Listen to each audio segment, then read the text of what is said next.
All right, what's up, folks? Welcome to Foreign and Domestic. It is good to be here. Good to see everyone popping up in the side chat. We got some good folks out there.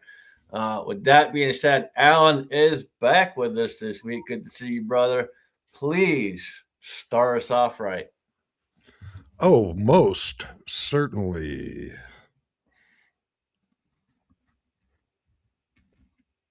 What? Press play, fucker. Press play. It's probably a good thing if I do. I pledge allegiance to the flag of the United States of America and to the republic for which it stands, one nation, under God, indivisible, with liberty and justice for all. All right, all Yeah. right. How you doing, man? Oh man, just another peachy day in the life of me. Peachy with no fuzz? Peachy with no fuzz. Fuck yeah. Again, it's been high speed, low drag all week. Oh, just burn the shit. hair right off. Oh, shit. Man. 70 plus hours at work with Damn, they working you like a Mexican. Shit. Oh yeah. Yeah. Unfortunately, I don't have to, at least I don't have to bend over to pick anything. That's right. But it was, another 70 plus hour work week for me, and just, it just got no life for time. But hey, the weather's going to be shitty coming this week, so I might as well just keep working as much as I do, because that's mostly indoors. Mostly. Gotcha. Thank you for bitching about you, complaining about your job. Appreciate that. Good to have you back, man. And if you bend over, we know you wouldn't get back up, so please don't do that.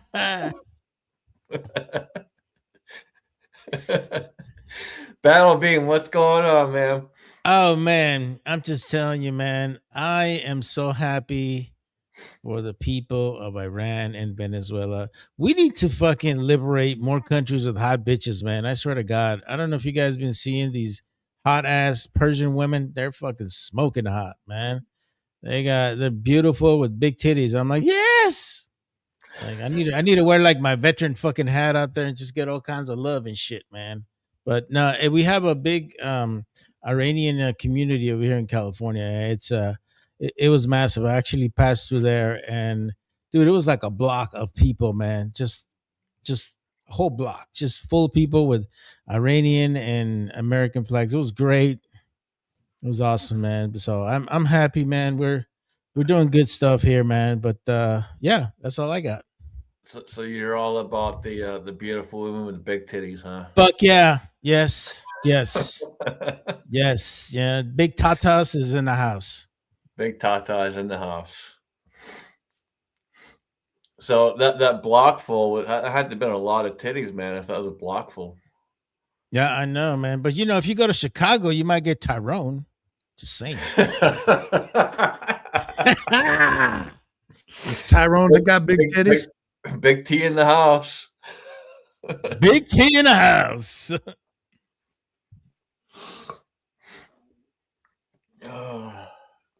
We'll have to ask Jim if Tyrone had big titties or not. We're not sure. We'll have to ask him.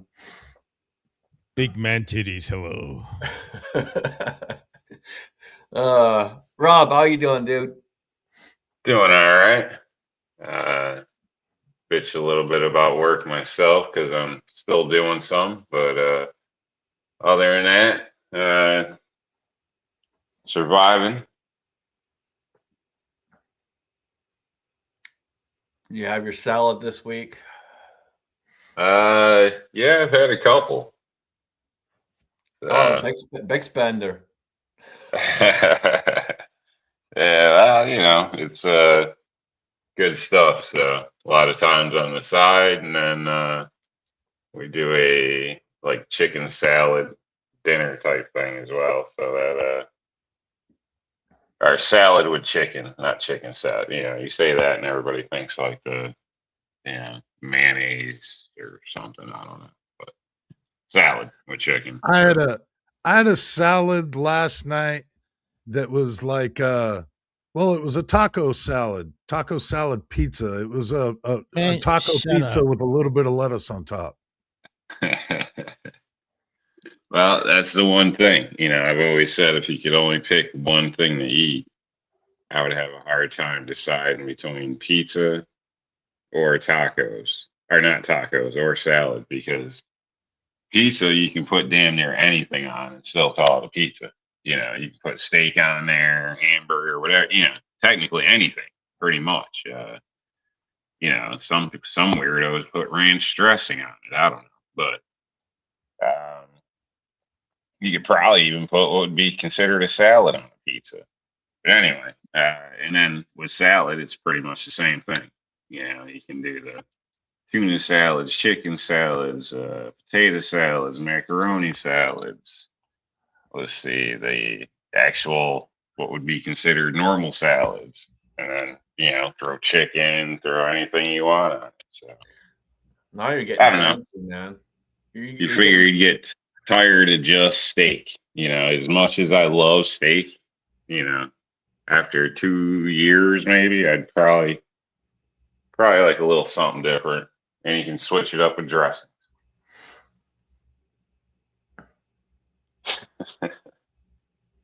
You're getting too fancy. But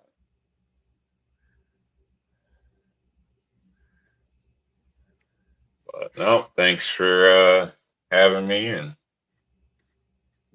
good to How's see the week everybody treated the back. Scotsman?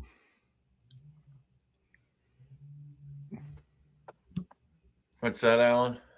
How has the week treated you, sir? Not too shabby, I guess, for the most part. Had my monthly chiropractor visit. He popped me pretty good. I felt it for a couple of days, but we're doing better now. It's been fairly decent for the most part. Could be a lot worse, but we're a lot better than we've been. So that's we're looking on the positive of it and just keep pushing forward. Now, the history of chiropractic and how it started.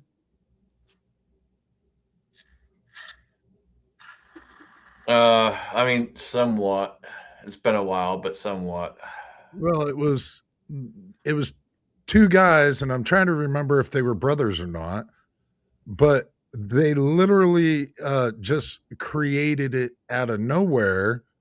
There was no science behind it. That it was basically at the time when they created it, it was a complete scam. It was an utter and complete scam. They were trying to convince everybody that it worked and this, that, the other thing. There was no science behind it. Come to find out, there's actually a lot of benefits, but it was two guys coming up with a scam. Yeah, no, it's definitely not a scam. I know that. I can attest to that. I've been seeing chiropractors for years with all kinds of different stuff over the years, and this has been the worst thing I've had over the years. But yeah, if it wasn't for this chiropractor, I would be in a lot worse shape. So yeah, no, I can attest that it's not a scam, people. It works. As long as you find a good one and they know what the hell they're doing, yeah, it works. My mom says they work. She used to go, I don't know, every other week or something like that. I don't remember what it was for the longest time. And Yeah, he swore by it, but yeah. He asked me this past week if I cracked my own neck. I'm like, yeah, basically daily. He's like, what? I'm like, yeah, basically daily. It's just, it's a natural thing. My neck just pops pretty much every time I turn it. So yeah, basically daily. I don't know if it's true, but they say that pop is, I guess, air releasing from Yeah, within the pocket. they say it's air, but I think there's more to it than just air, to be honest with you, because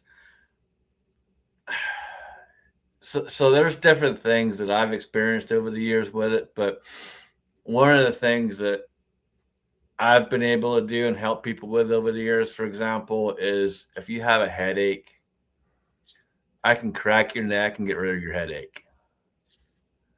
Now, if it was just air releasing, I don't think that's going to necessarily get rid of your headache. So there's more to it than just air.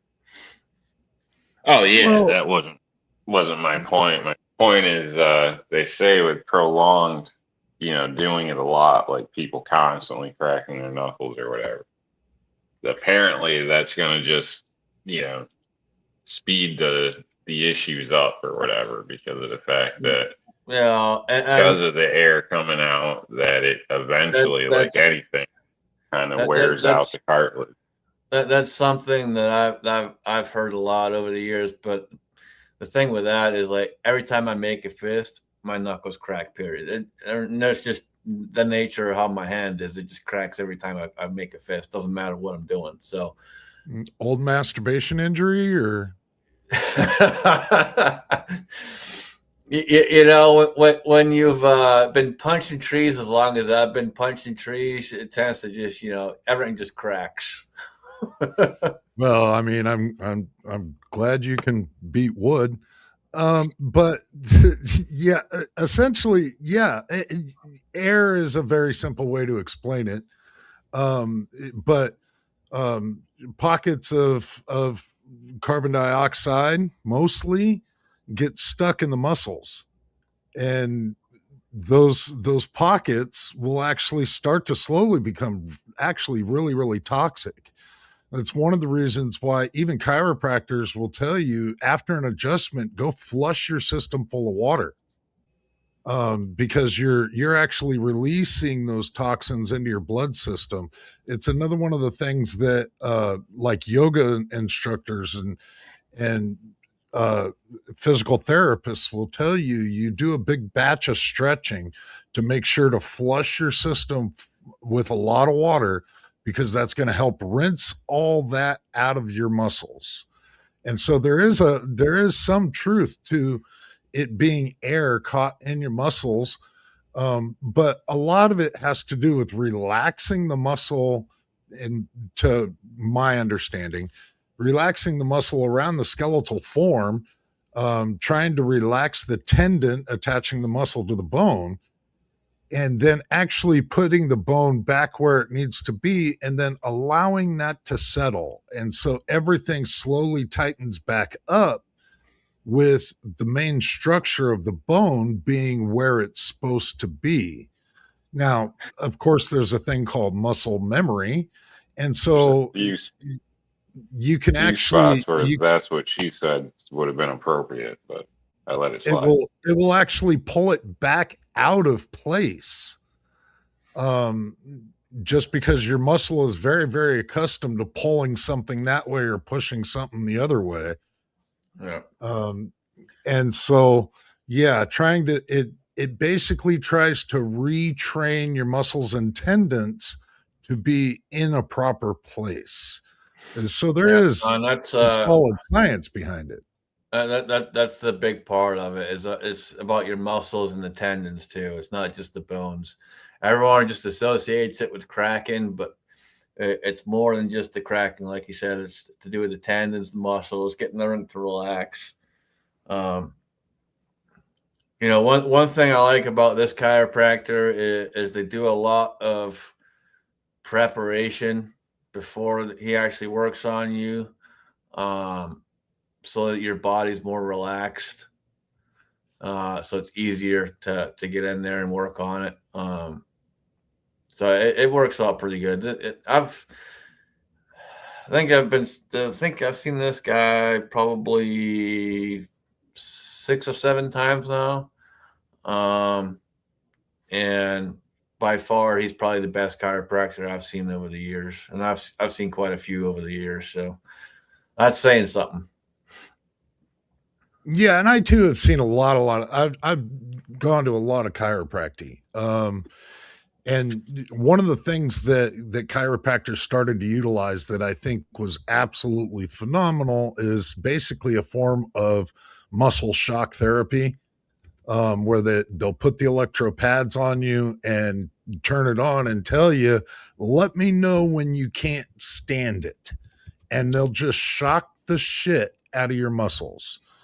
Oh, that And sounds this like a like good hyper time. extenuates the muscle. This like overstimulates the muscle so much that the muscle is forced to relax. Yeah. And that when they started instigating that, I'd say what, 15 years ago or something, a lot of chiropractors started utilizing this thing. Man, it made all the difference in the world. Yeah, it's this past visit, for example, he started working on me, and he grabs one of the tools to help loosen stuff up. And Jessica is the massage therapist I was seeing prior to seeing this guy. And he goes, well, after talking with Jessica, I know you're able to handle this, and just fucking just went to Tom, man. I kid you not. I felt every fucking bit of it, but yeah, it worked. It fucking worked. You're like, hey, just put a bucket underneath my head. Other than that, don't worry about the sounds that I make. Just keep going. Yeah, I've like even when I was going to see Jessica was always worried she was going to hurt me, and I'm like, you're not going to hurt me. You do what you got to do. Don't worry about me. And she'd always go like, what? And I'm like, just do what you got to do. I'm not worried about any of the pain, whatever. You do what you got to do. End of the day, you're there to make me feel better, and if it makes me feel better and it hurts a little, whatever. I don't give a shit. The best chiropractor I ever had was this itty bitty Asian guy. He just, I swear the guy wasn't 5 foot tall. And at the time I'm, 6'2", 270 pounds. And he would have to climb on top of me and on the wall, and he'd be like pressing himself off a desk and the wall at the same time to try to do the things that he needed to do. It was almost to the point where I had to laugh, but man, that dude was good. It was absolutely amazing with that little tiny it's like, that one Asian cook in the back of the restaurant. It's just somebody's uncle in a yellowed wife beater t-shirt. Yeah, it was hilarious. Jessica's probably about 5'5", maybe 5'4", somewhere in there. And some of the stuff that she was doing, she'd have to climb on top of me too. And she was all worried she was gonna hurt me. And I'm like, you're not gonna hurt me. Just do what you gotta do. It was fucking hilarious.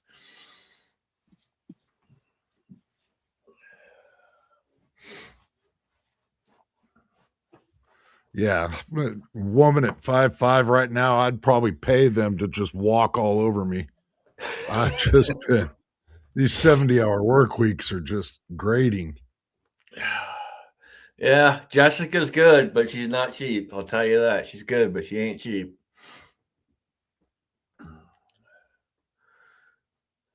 Yeah, either you're going to have it fast and good, or good and cheap, or fast and cheap. Can't have all of them. Yeah. She gave you your full hour's worth, that's for sure.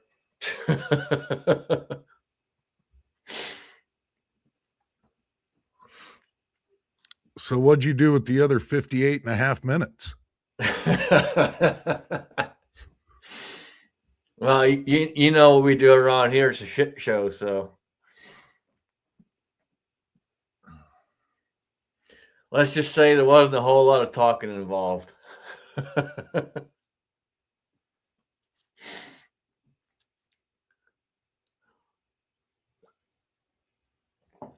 So Rob, how's the weather been out that way? Has it been difficult to work?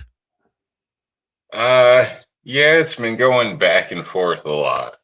So, like, example, just the other day, it was what, almost 50, I believe. And then it was down to 15, I think, last night. So it keeps swinging back and forth. So it makes it a little difficult, but, I've been stuck with a lot of inside stuff. Well, not stuck. I mean, thankful. A lot of inside stuff. I do have to do a foundation repair, which is kind of pushing it on weather with the ground. But I dug down the other day, and probably yesterday.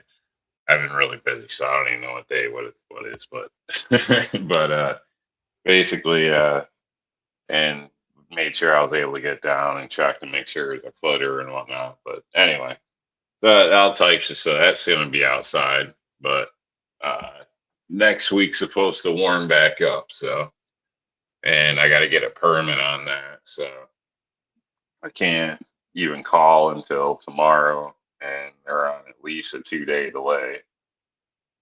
So hopefully I can talk to this inspector and figure out what if my plan's acceptable, because they always like to see what you plan on doing, your material list, all types of stuff. Make sure you're not trying to repair something with duct tape and Legos, and go from there, basically. I'm sure I'll have arguments with them due to other things at the place where obviously somebody didn't know what the hell they were talking about on the report, but that's a whole nother story to get into, and without knowing the details, it's hard to explain. But trying to get no, go into more detail on that. So I'm sure well, I'm sure I'm sure there's a lot of arguments with people out that way, since you got to deal with all that shit. yeah. Well, these inspectors, a lot of times it seems like they don't really know the job. Maybe they can't keep up with some things. The example I have is they're stating that the wall in the basement has structural problems, but the wall in the basement isn't the wall that has the structural problems. It's a bow addition on the side that's not attached to the initial. It butts up to it, but they're on the inside looking at a flat wall. The wall with the problem is an octagon wall. So you don't have to be a genius to realize you're looking at the wrong wall. And you can't see that from the interior, but they're claiming some wooden pole somebody set there is improper bracing, and there's nothing wrong with that area. It's the area past that area that's the problem, which they also added to their list of things that had to be done and whatnot. But they're trying to claim basically that I guess somebody put a wooden pole in and bad structural support for this damaged area, which isn't even a damaged area. So so that's $1,000 fine if not handled in a certain time period. That's the way they do things around here. Hit you with fines, but it's something that doesn't even make sense. So how often do you how often do they do regulation changes up there? Because I know, like out here, code changes constantly. It could change a couple times in a year, if not more, sometimes. it's pretty similar here. Usually it's yearly, sometimes every 2 years. Certain things kind of stay the same, like span width, certain things, at least, long term, longer periods. Obviously, if new types of lumber come out, engineered beams and whatnot, there's upgrades to things or whatnot. But so it's they're constantly, it seems like, getting new stuff and trying to keep up with the old stuff. And it also seems like they don't really have the best people. if they don't keep adding stuff, they'll never catch you in the middle of something to find you. They got to find you one way or another. Something. Yeah. Yeah. That's And always the some of the shitty part. If you've never dealt with code and building and all that, trust me, it's a huge pain in the rear end. And yeah, they change stuff so often, and depending on the inspector you get, it's kind of like the ATF and an IOI coming out and looking at your shit. You never know what you're gonna get. You might get a good one, you might get a shitty one. Yeah, I had this Yep. one fucking inspector that wanted us to redo the whole fucking handicap area because it wasn't raised by like quarter of an inch from where it needed to be. So we had to fucking redo the whole fucking thing and make sure that it was up to spec. And then we had the same issue with the fucking um, sinks that were not ADA compliant, and in most cases, it was only like a fucking quarter of an inch above, and that's because they had these new because underneath you put these little covers and shit like that to help those that do need it, like if they're in a wheelchair, so they don't hit their legs on the on all the hardware that's the underneath it. plumbing. Yeah, the Yeah. plumbing. All the white plasticky rubbery stuff Yeah, or black. whatever. Yeah. Yeah. So yeah, I know what you're dealing with, man. Every seems to me like that's always a recurring issue, or there's times where they just come up with dumb shit. And I remember one time I had to get inspected 3 fucking times, bro, for dumb shit, and I was getting irritated. So I know how you feel. Trust me. That's all it Yeah. ever A is, lot man. of It's times simple stuff. it's a lot of times they make a fuss over kind of stupid stuff, or in some cases things that don't even necessarily make sense once in a while. But yeah, I mean, some of their stuff is, it's like defending the enemy, but some of their stuff is legit, and I wouldn't actually say it's the enemy, because usually most of them, I think, end up learning something. so, so maybe they get better. You know what I mean? And there's a few that were in the business long before I was, so they know a lot. Unfortunately, things change, products change, stuff like that. So everybody isn't 100% with everything. If even if you were a grandmaster per se, years ago, but still the process is basically it's good when somebody has an idea. You know what I mean? So Yeah, it makes it they're a not lot recommend. easier. Makes it a lot easier to explain what you're doing, why you're doing it. Yeah.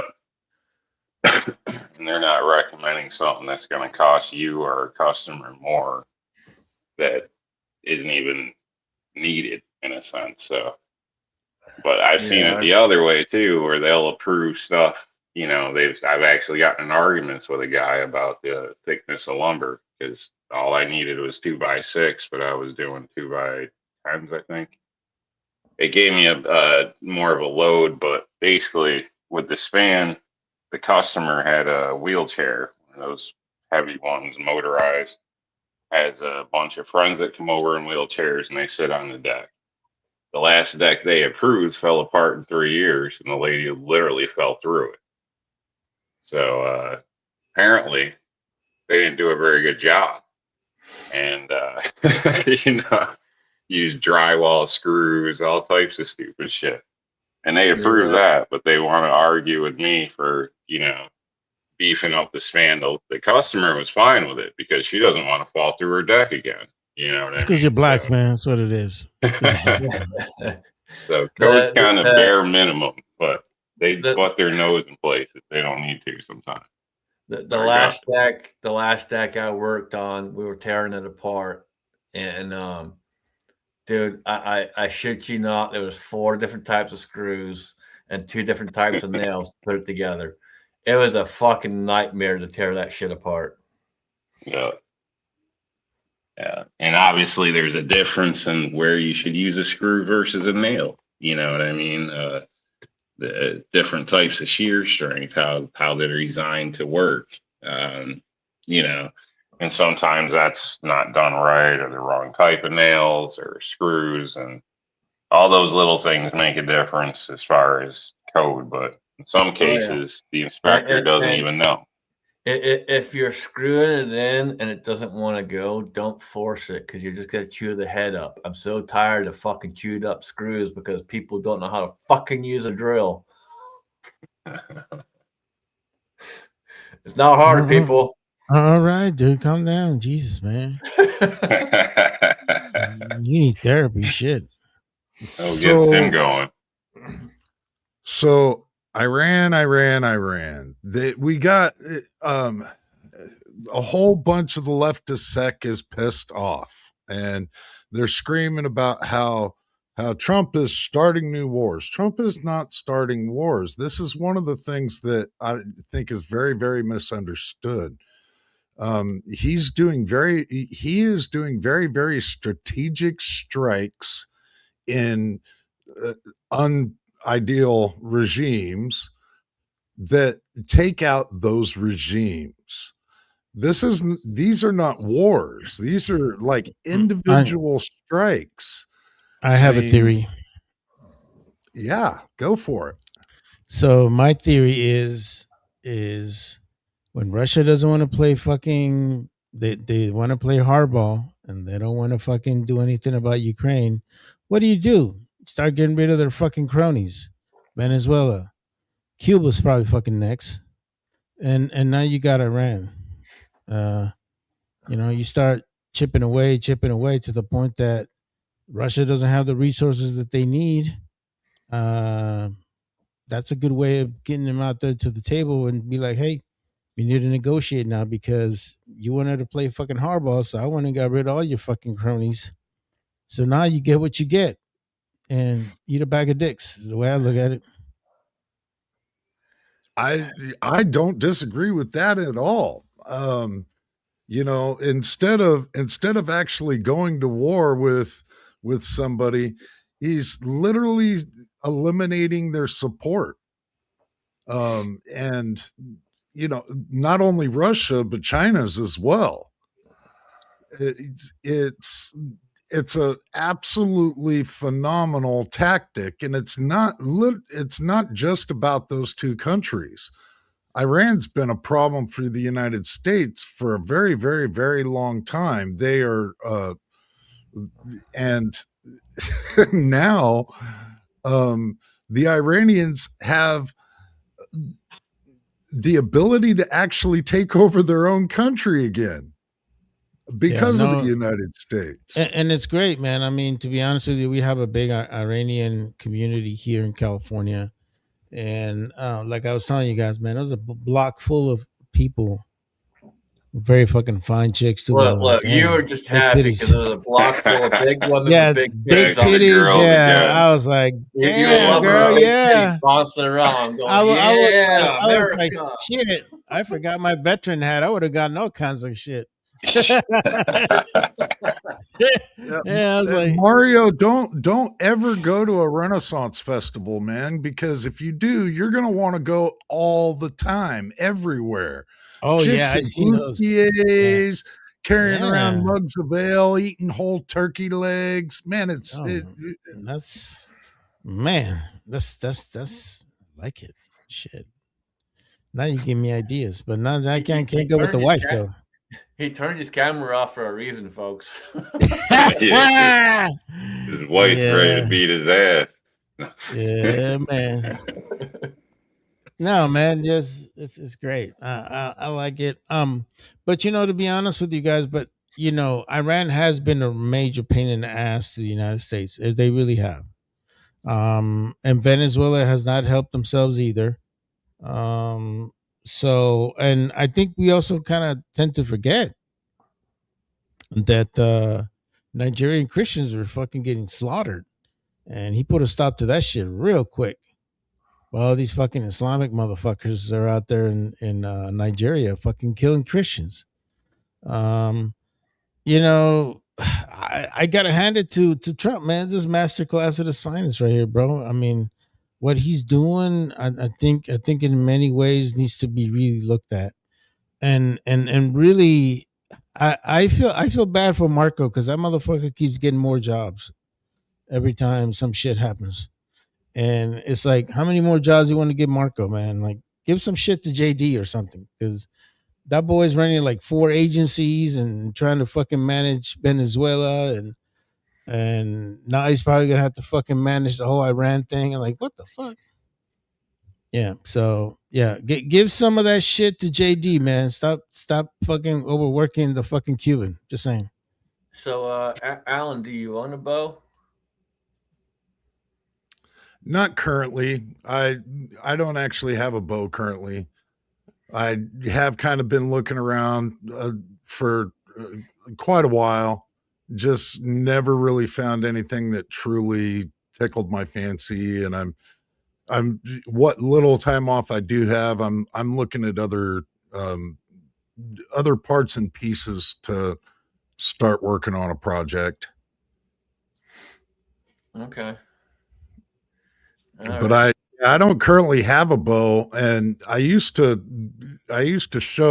shoot longbows, um, mostly longbows, and I love it. But I've never done it for any kind of hunting purpose. It's always just been for sport and entertainment. All right. Well, I might have something that'll work for you. Yeah, These nuts.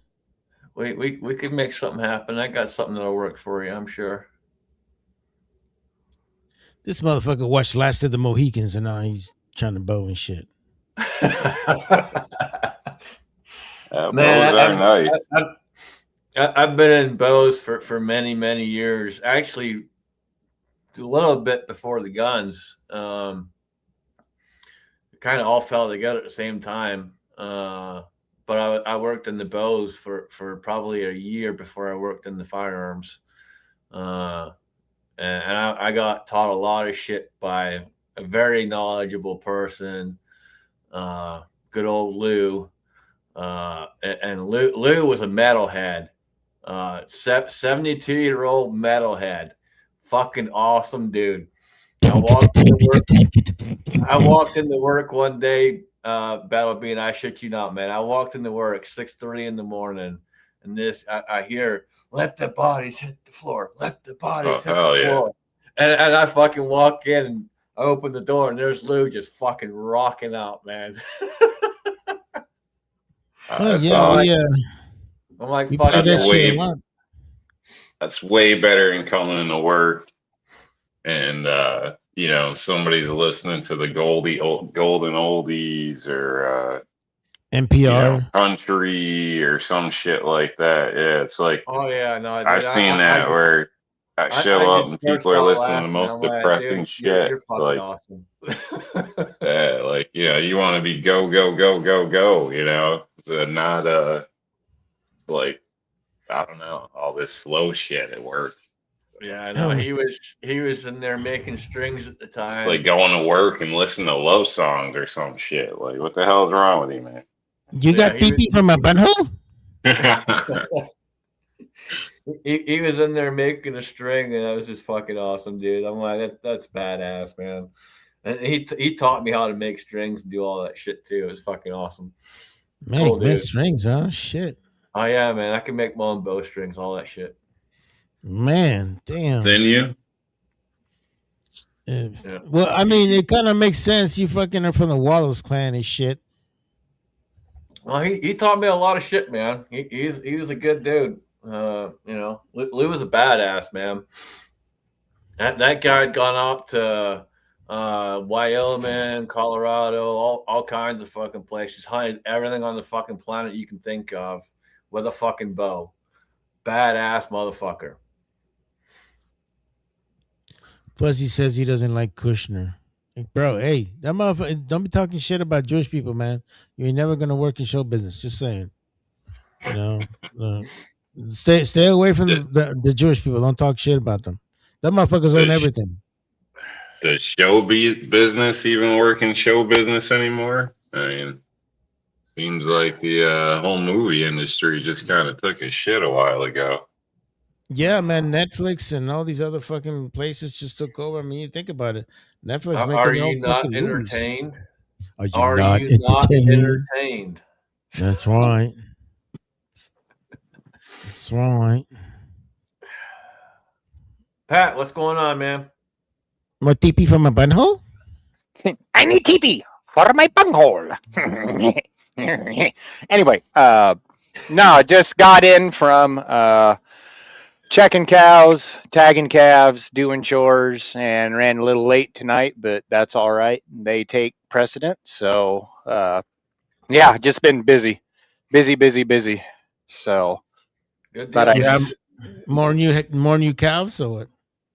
oh yeah, had a set of twins today, Holy shit! and then had 4 others calve today too. On Well, top of that, so congratulations, Papa. oh yeah, but they're all angry at me. when you touch the calves, they're all angry. You fucking yanked them out of their fucking wound. Of course they're gonna be angry at you. Oh, no, I have not. Knock on wood. I have not pulled a single one yet this year. They've Oh, all been natural. Nobody's needed any help. It's just when you go to tag them, give them their shot and stuff like that. Yeah, they get mad when you touch their calves. they're like, what the So fuck? I Imagine know. that. A woman being pissy. Holy shit. right now, take that times about 180, which I'm probably only about a What are you, like a buck 20. 20? Like 150? No. I'm saying now I still have over 150 left to go. Oh hell no. Man, they got you So working like a Mexican, dude. Fuck that. uh, I like cows. I like cows. No, as long as they're not trying to run you over, I'll take that over pigs any day, any freaking day. See, I'm kind of scared the motherfuckers will kick you, man. I'm like, same thing with fucking horses. Like, hell no, get the fuck away from them motherfuckers. You got to be more careful They with the can horses, fuck you man. up. Yeah. Cows ain't so bad. The horses will fucking beat the shit out of you. Oh yeah. Friend of mine's wife got tore up pretty bad. Well, not tore up, crushed. Horse got spooked by something while she was in the stable with it next to it, Oh and shit. pinned her Oh. right up to the side. Yeah, crushed her chest, everything. It was bad, and Yeah, you she got to ended up. remember most of your fully grown horses are fucking almost 1,000 pounds, man. They're big motherfuckers. Yeah, she ended up. She came through that, thankfully. Not, made it through that. When that happened, they found out that she also had cancer. So, Oh, which that's people would cool. say, well, maybe it's a good thing. I don't know. Yeah. But she's still with Yeah, us, but she's not herself anymore. yeah, So, she got mauled by a fucking horse, dude. yeah, Yeah, pretty it's crazy deal. yeah, it's fucked up, man. Like Jamie's wife got in a car wreck, and they wouldn't have known she had cancer unless she got in that car wreck. It's fucked up, but it's kind of a blessing in disguise at the same time. Yeah. Yeah. I'll share a little story. Last year, I'm getting old enough. I'm not as fast as I used to be back in, that I used to be. I'm just not. You're not I've come to Prefontaine no terms with more, that. bro. It's all good. No, I'm not. I'm not. Anyway, last year, I was trying to get a cow and a calf pair out of a ravine where well, not really a ravine, just a gully. So that way my dad could help me tag the calf last year. And nice cow. I'd never had a lick of trouble with her. And I was just moving them out of the ravine down into a flat so that way dad could come down, help me tag the calf. And he's doesn't have the world's greatest knees anymore, so I try not to make him go up and down, you know, big gullies or anything like that anymore. And she just turned around, didn't give me any warning whatsoever. Just turned around, didn't snort, didn't give me any of the signs. She just dipped her head and just took me straight to the ground.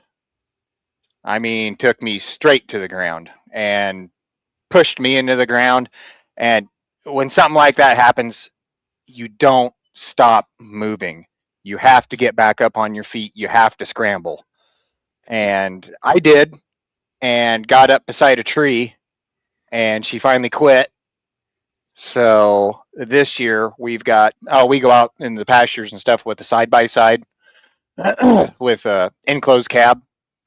It's John Deere Gator is what it is, and we bought what's called a fast catch, and basically it's a cage with two arms with the winch powering it up and down on a teeter-totter type system off the front. And now we just roll up to the calf. We put the cage down on them. I get in the cage with them, do my tagging, give my shot and everything, and I don't get run over anymore.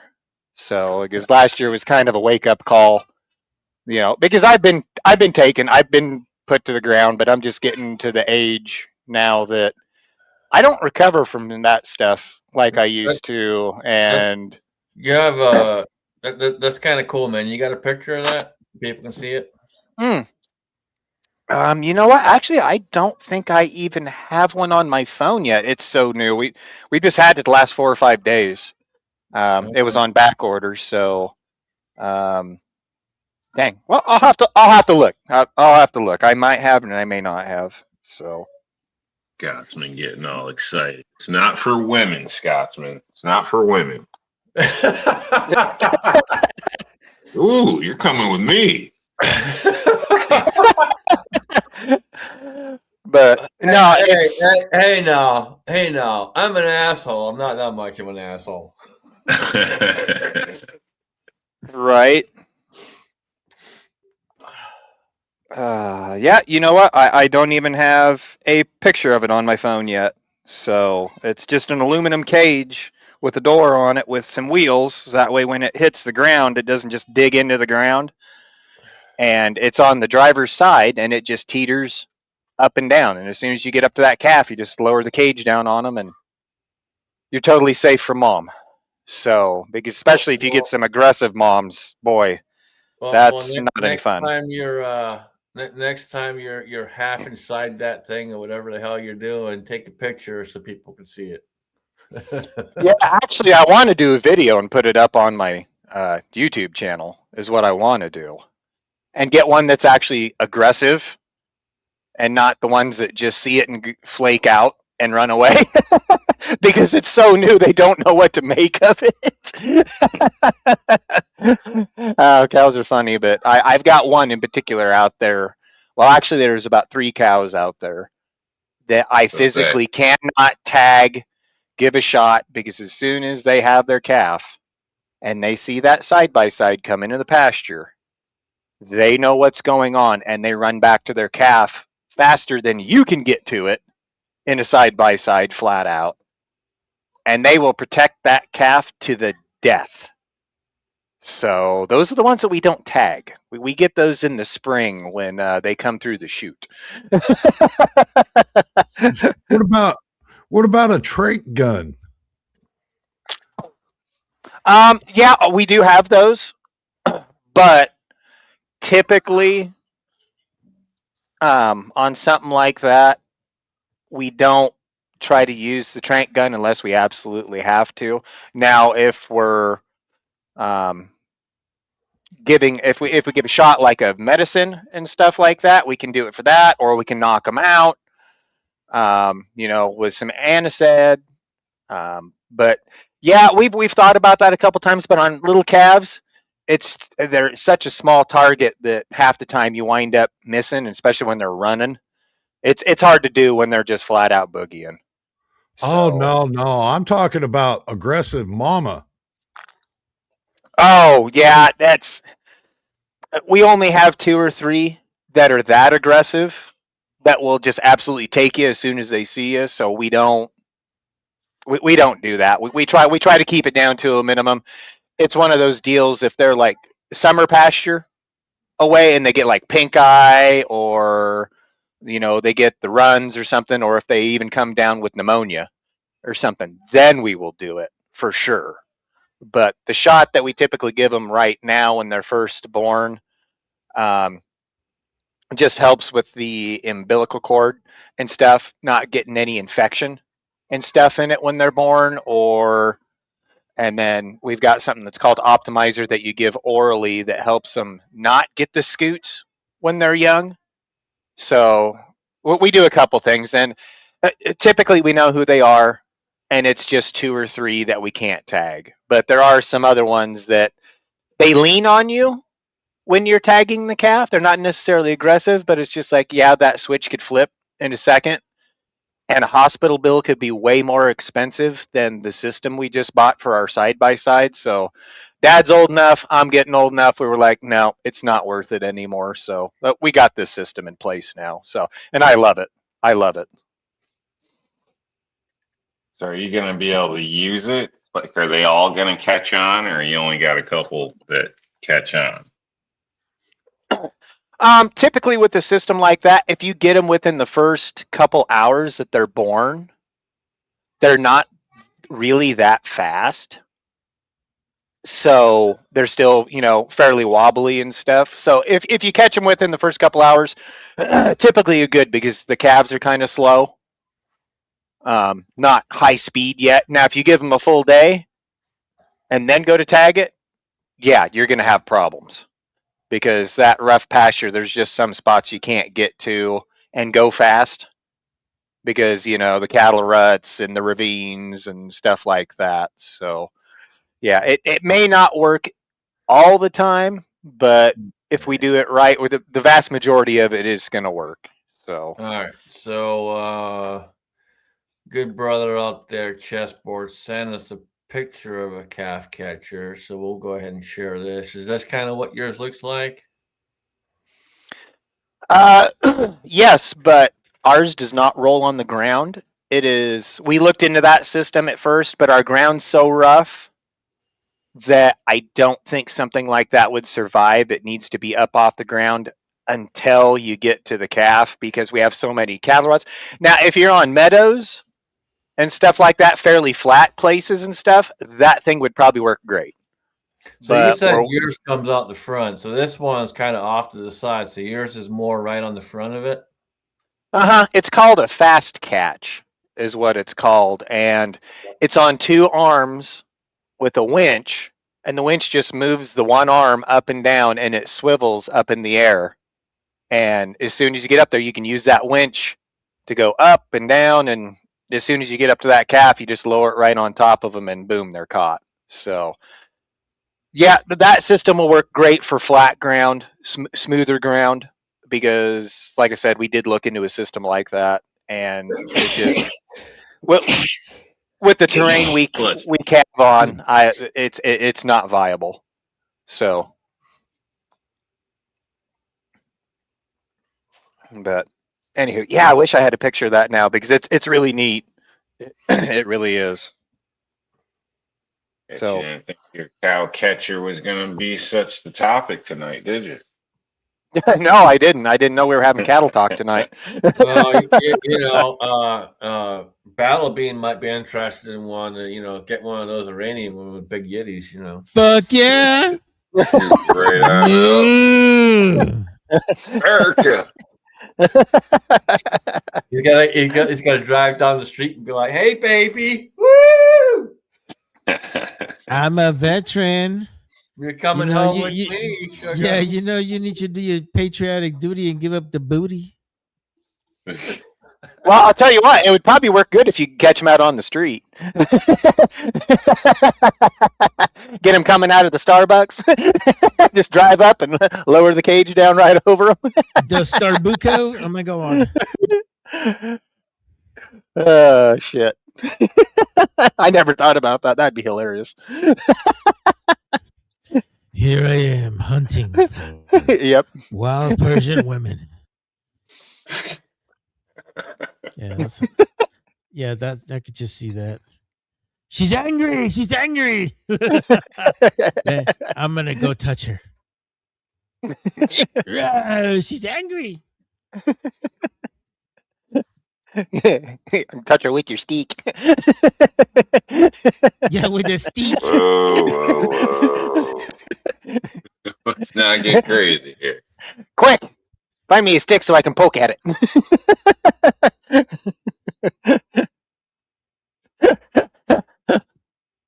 And if most of you didn't know where that reference is from, that's from the Crocodile Hunter.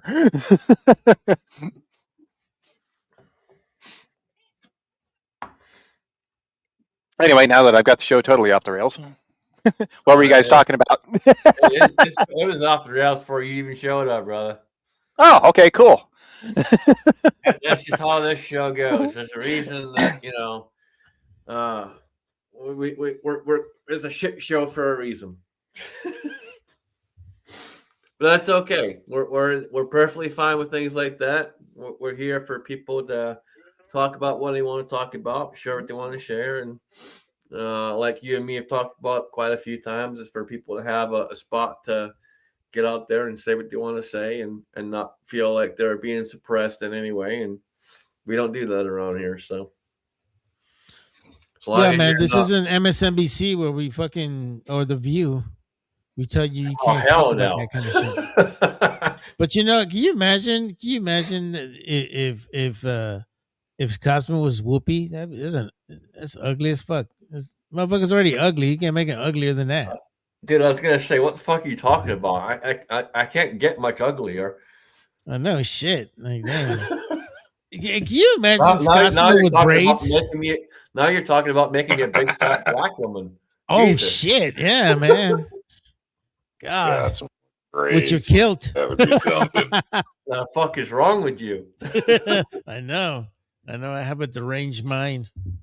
I tell you. We take this time to apologize to the audience for Battle Bean's misguided ways of descriptive. How will we say misguidance? Battle Bean approves this message. Oh yeah, man. But yeah. Okay. Well, I actually sent it to you. So we went from big titties to talking about cows. Like, wow, we kind of derailed big time here. But yeah, man, just a little. Yeah, would you put it like that? Well, yeah. I mean, just gotta be a realist, bro. The only I like titties. I like the only obvious thing to talk about next, I guess, would be guns. So, guns, yes. Guns. What are those? Let's go ahead and what are those? Oh my god, guns. This motherfucker when he got a Springfield fucking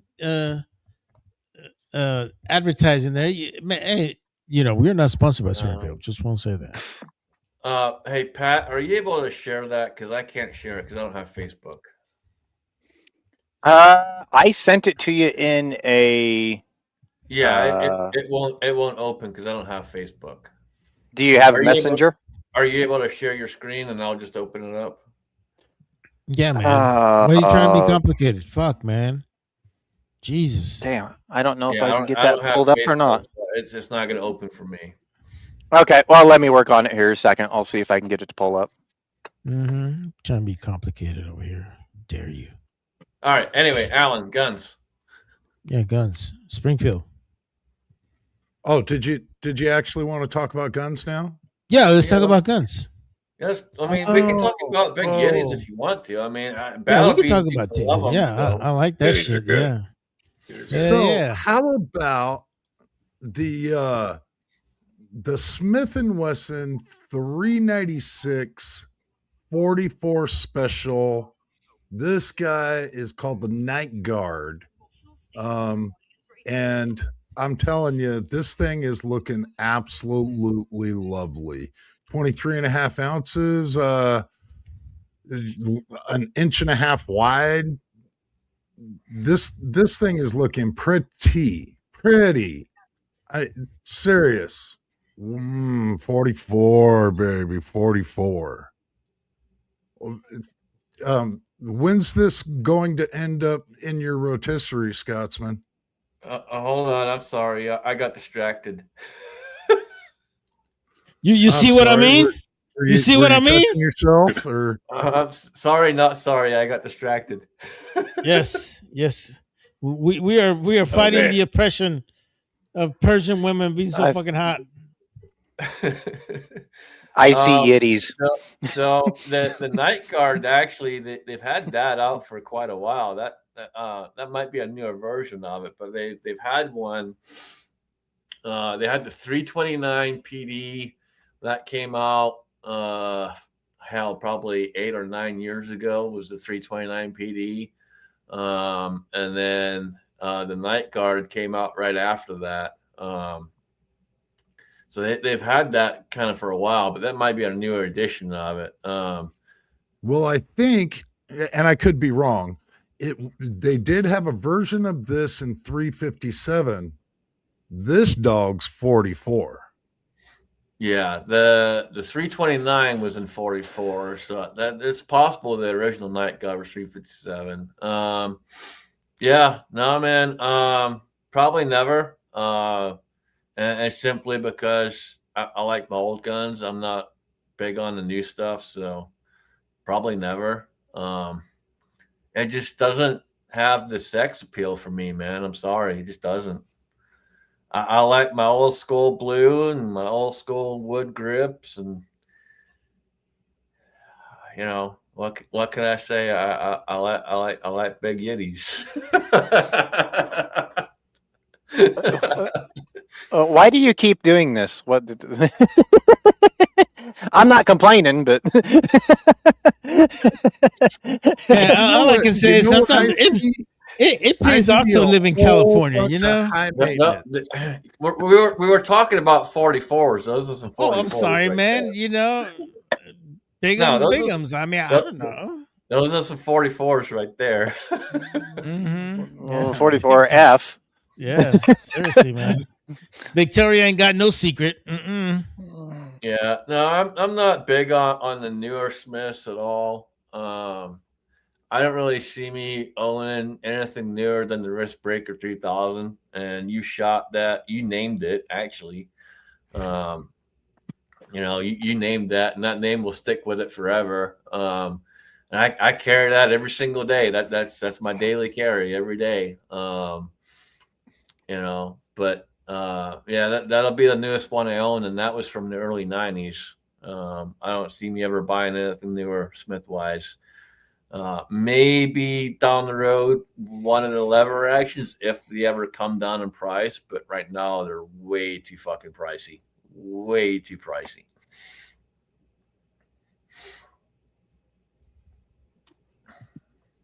Well, I thought I was possibly going to get you to bite simply because big bore, baby, big bore. I mean, I love big bore, and I love big bore, and that's me all the way, big bore. But I'm just not a fan of the newer stuff, man. I mean, if anything, if I was going to buy a newer revolver, and I know most people didn't expect me to say this, but I'd probably buy a Colt. And the only reason I say that is because I've shot your Colt, and I was very, very impressed with it. That thing was a lot of fun to shoot. I probably went through more ammunition than I should, and I stopped myself because I could have went through the rest of the entire box, but I had to stop myself. I was having a lot of fun. The smile on my face was pretty big, and yeah. I know how much ammunition. I know how much that's zero cost. problems I'm like, with Colts I better lately. stop. The quality on Colt has actually been pretty damn good. And as for value, I don't think they're riding the coattails of their name like a lot of other brands.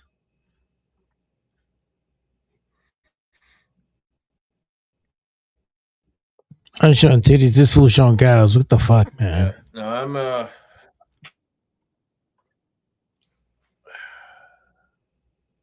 right, Takes all kinds, Mario. But So yep, disappointed in you.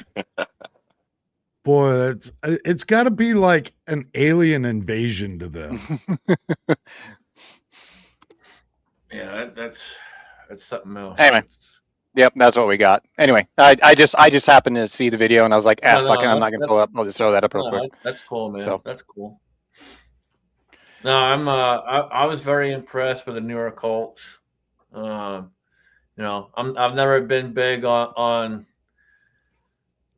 Colt versus Smith and Wesson. There's always been that huge argument, and for me, it's not really an argument. For me, it was more of I like the older Smith bluing. Smith always just did it better, in my opinion, as far as the bluing goes. Their actions were always better. Triggers were so much smoother, and just in general. Colt did a nice job. Don't get me wrong, but I also think that the market for Colt is stupid. I mean, absolutely stupid. If you look at some of the prices out there, they're ridiculous. And even on some of their newer stuff, it's starting to get a little crazy too. So, yeah, there's some places out there that have good deals on some of the newer Colts, and I wouldn't be opposed to one. I do have at least 2 more firearms that are coming to the homestead here within the next probably 3 months.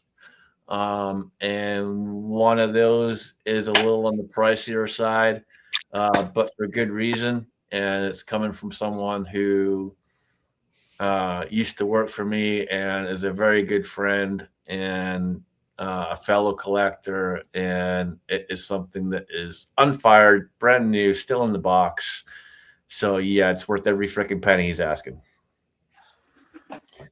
And yeah, it's that is big bore if you're wondering there, Alan.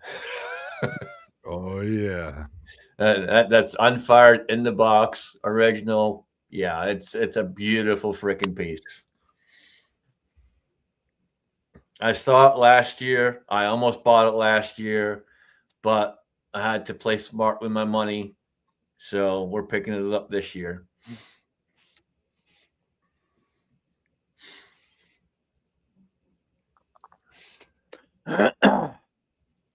Yeah, I think it's cool that they're making revolvers and everything's like that, but I'm kind of on Scotsman's side. If I can find a good Smith, an older Smith, like the one, like we've had a couple conversations in the back chat here the last couple of weeks. Man, I just there's something about the older revolvers, especially like the 29s and like the 681s and stuff like that. That I don't know. I just like them, and I'm not opposed to a new revolver. Don't get me wrong, but it's just the older ones are just it has more of an appeal to me. Anyway, I'm not saying there's anything wrong with the newer revolver, but I just like the older ones. But I also feel that the older firearms are built to last, man.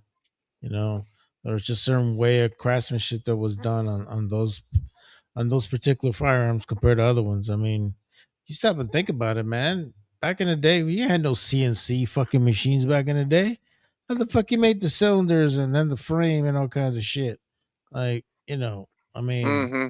and that's the kind of stuff you appreciate because it took them a lot longer to make it, so it's well built, and I'm sure their quality control was a lot better back then. um I don't know how the mechanical aspect of a revolver, if it pretty much stays the same or does it get looser, or with looser tolerance as they get older and people shoot it more. I'm not familiar with that. Scotsman. I'm sorry, say that again. I was reading a comment. Say it again. I did the looser. Sorry.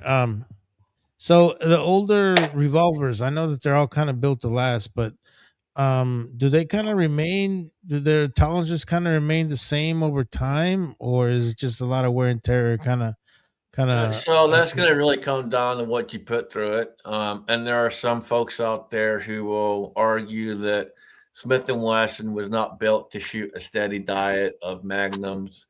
I'm going to tell you straight up, they're wrong.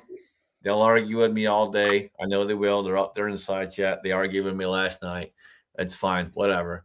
I've fired nothing but magnums through mine and had zero issues. If you take care of your firearm, you'll be fine. Now, are they super durable, tough? No firearm technically really is, but as long as you take care of your stuff, yes, you'll be fine. And as long as you're not overloading stuff and making super hot loads, yeah, you're not gonna have a problem, man. I've been shooting magnums through all my 44s since I ever got them, and we're talking well over 10 years, and zero issues. And that's because I take care of them. I don't go stupid hot on my loads, and yeah, as long as you're paying attention to what's going on, you won't have an issue. Yeah. And one other thing I'll bring up on revolvers is people doing that stupid Hollywood slap, spin the cylinder and smash the crane into the frame, bend the shit out of everything, take everything out of time. God, you can't do that to revolvers. I will be the first to say it right here, and I've said it many times before. If you ever do that in my presence, I will bitch slap the living shit out of you. Because I will not say sorry when I'm done. No, if your gun can't handle Hollywood, it can't be any good. Yeah, listen here, salad eating motherfucker. But Scotsman. So you like the Anaconda? You just like blued and old school wood grips. Well, oh this my God, particular one that is actually has a red dot on it. Not necessary, but that's an abomination. Old school grips. No, that's an abomination. What is that? That is a Colt 44 Anaconda blued with old school style wood grips. With a red dot. What the hell? Oh man, gun porn. That's what does that look? I don't like the bluing. It just kind of looks inconsistent because they didn't bother to like wipe it off or anything. I was going to say, why the hell it's got a red dot is beyond me. That's just dumb. What the? But yeah, that's. I mean, why would you need a red dot for a fucking revolver, man? Like seriously, that's retarded, man. It looks stupid. Why? That's like me putting a red dot on a 50 cal machine gun. Like, why the fuck would I need that? Maybe they have sight issues and it helps them pick it up, or they can't see a sight. I mean, I know, within typical maybe they're older, you saying? Ranges, you know what I mean? It's probably not necessary, but so could be Rob, somebody picking on us old guys now. No, I'm just stating, there is some people out there that have trouble with vision or whatnot. So yeah, they still want to play. There are some people out there, comment right there that have a problem understanding that Smith was built to actually fucking withstand stuff, but that's okay. People have their own issues, and that's fine. We're not biased around here. We support all those people out there that have mental issues, and that's okay. We're still with you. We're standing behind you. Keep up the fight. We're right there with you, man. It's okay. And better behind than in front.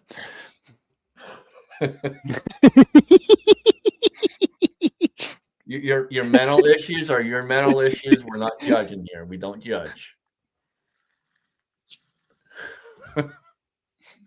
My uncle's got a damn Beretta Nano. I don't know if you guys know what that ugly thing looks like, but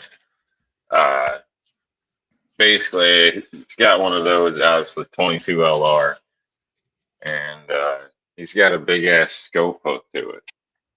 And it's funny because when you first see it, I laugh too. But he's got sight issues, but he still likes to try to shoot and get out a little bit. It's cheap. It's like nothing. Blah blah blah. But he don't really miss with the damn thing. He's not quick, but he don't miss. So I guess it's better than a sharp stick. No, and if somebody's got sight issues and stuff like that, or if they have a hard time picking up the front sight, I'm not opposed to it. I just like the clean look of a revolver. I'll put it that way. One of the cool things is this 460 Smith & Wesson that I've got sitting right beside me. When it had the scope on it for hunting, those guys that go out with revolvers and shoot and hunt deer and stuff with revolvers, or take grizzly bear or stuff like that with handguns, I think that's awesome.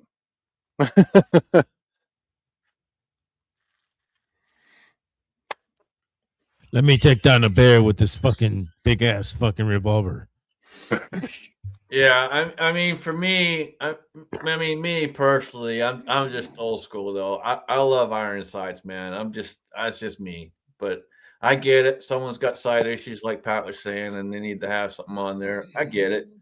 I just prefer old school iron sights.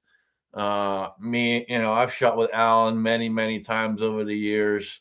Allen is a fantastic shooter with iron sights as well. He'll sit there and tell you he's not, but he is. He's a damn good shooter with iron sights. He's probably one of the only shooters I've come across over the years who can almost pick up just about anything and hit the target without even thinking about it. Those are few and far between. Dude, take that fucking light off, dude. You look like a retard with that shit on. Look at that shit. Look at that shit. Dude, what are you doing? Oh no. We gotta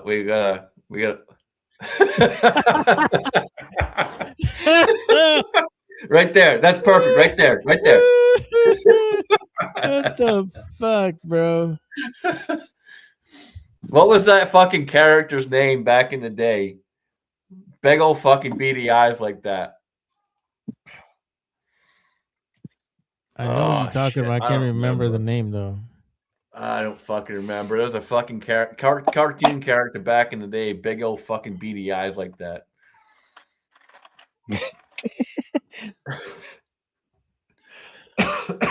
When you make that face, Alan, you almost look like that dude from Trailer Park Boys.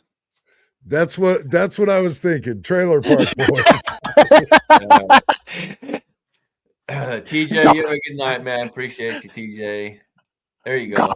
Goddamn son of a bitch running through a mud puddle, gun in the fucking engine, probably gonna blow it up. Yes, see, well, if I turn it off, you can only see half my face. I mean, Mr. Magoo. Hey, dude, have that shit. Have the light like towards the ceiling. So, see it. You only see like half my face. I turn it off.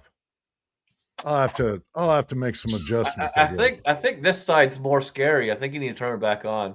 I know, he's looking all scary and shit. Looking like a fucking psychopath and shit. Have the light facing towards the ceiling, bro, and then it'll be like a natural. I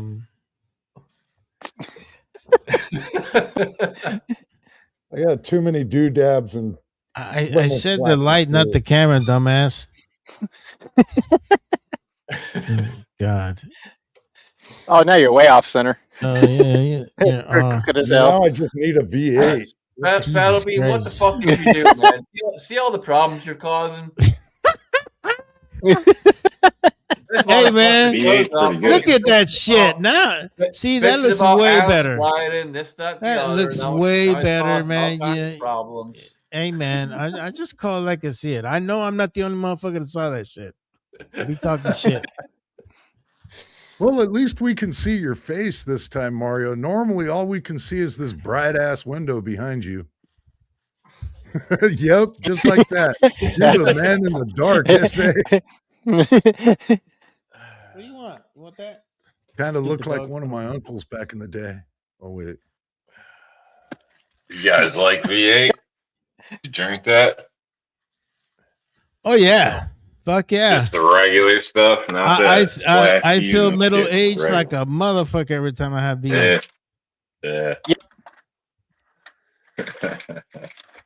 Only I one always thought it Red was all right. Everybody says it's horrible, but I thought it was all right.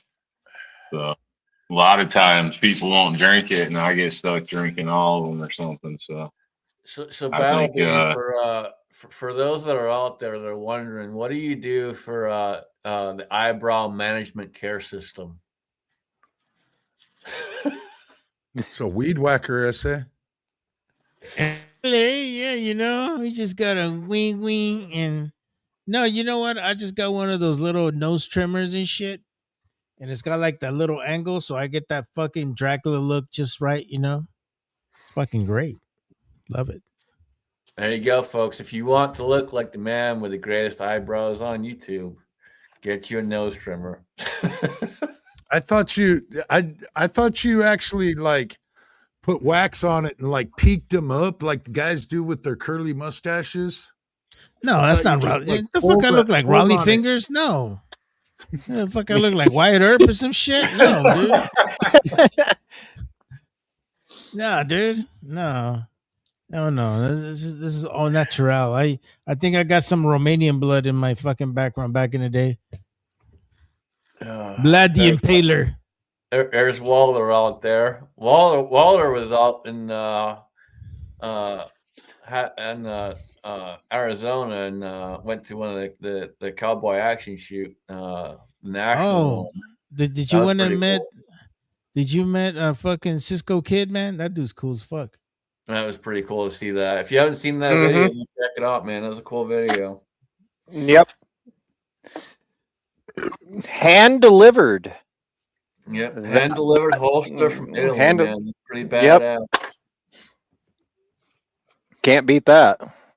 No, that was a beautiful holster too, and the fit on that was perfect as well. If you guys, again, go watch that if you haven't seen it, but it's a perfect fit, and so I mean the guy knows what he's doing. Yep. Speaking of which, leather work, just in general, keeps getting harder. I mean, we've got some good guys in the community out there. Don't get me wrong. We got Mark Thomas. We've got Ozzy Osbourne and a couple other guys out there that make quality stuff. But man, that's all you used to be able to find was guys doing leather work and making stuff like that for knives and guns and hell, even flashlight holders. You know, and man, it just seems like there's getting to be fewer and fewer people doing that all the time. I'll say one of the harder ones to find nowadays is good shoulder rigs. Shoulder rigs are getting fewer and fewer. And I'm basically switching everything to shoulder rigs now because of my back. And it's just an easier way for me to carry and not affect anything. And so I'm working on finding different rigs. But it's tough, man. There's not a whole lot of places that still do good solid leather work and do shoulder rigs. You know, there's a couple that are, you know, out of country, and you know, I have a couple like that, and they're okay that I've had for years. But you know, some of the stuff that I have that I want to carry is they don't make it for them. So it's tough trying to find something, you know, and if you know, asking someone to do it's okay, but you know, if they don't have a blue gun or anything like that that's going to match up, then you know, you're running the issues there and all the rest of it. So it's tough, man. But yeah, that's what I'm working on right now. I'm trying to find different shoulder rigs for different guns, because that's my go-to method for carrying at the moment now because of my back. Well, it's probably pretty hard to make a shoulder rig for Oramos and Nagant, but so you become more of a fan of flagging everyone behind you. I was thinking more for the 50 BMG, but you know. Well, yeah, but you have to carry enough spare mags in order to balance out the weight, or you'll really mess up your hips. Yeah, that's true too. That is true. If I was working with leather, I'd consider saddles, because goddamn, saddles are expensive. You know, for people that don't know, but there's all different. There's different types, there's different sizes. And they sell for quite a bit of money. So obviously there's different styles. I probably already said, but so it's not all material is leather in a sense, but a lot of the saddles out there, even selling used, can go for some decent money. So if you were into making something like that, that could be could be a good profession, I'd assume, if you get the right clientele, you're in the right area.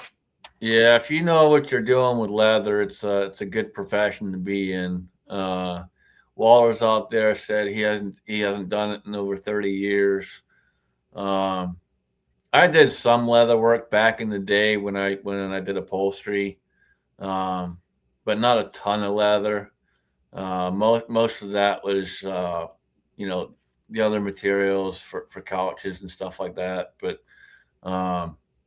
yeah, it's leather work is a real specialty. So when you find someone that's good at it, it's good to keep them in your back pocket if you can, because yeah, it's a tough thing.